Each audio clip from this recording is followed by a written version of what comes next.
Your global business empire has been reported to have generated over $3 billion, billion with a B. Truly, your success is unprecedented. What is the truth about this law of attraction? Well, I'm glad you brought that up because a lot of people don't know my business background and what I did on a global scale. But I didn't come from a wealthy family. My dad was a welder. I never went to college. I virtually flunked out of high school. I mean, I got a diploma, but I never went to college. So I didn't have connections. I didn't have a college degree or any fancy education. Didn't come from wealthy, well-connected parents. I wasn't a Kennedy. I didn't go to Harvard. Wasn't a Trump. Didn't have the background, the money, the financing. But what happened was, when I was 15 years old, I got exposed to an organization called the Brotherhood.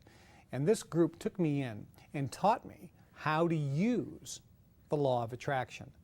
And what that really is how to use your brain to act as a transmitter and receiver of frequency. And they taught me how to focus that to virtually attract into my life what I wanted. They told me that I could have, be, or do anything I wanted. Well, it sounded too good to be true, a very young Still boy. does. Yeah. Still does, yeah. But I did that, and I made millions of dollars before I was 18. Wow.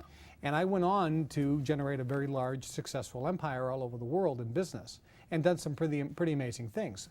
Best-selling books. I mean, a first-time author coming out with a book that was the #1 selling book in America. It outsold Harry Potter and the Da Vinci Code that year. It was #1 in the New York Times bestsellers 26 weeks in a row. To have Rolls Royces and Ferraris and spend time on super yachts around the world, flying the Concorde, private jets, living in 25,000 square foot mansions around the world.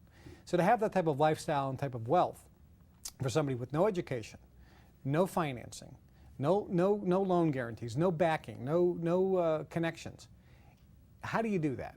And that's what I decided to write about.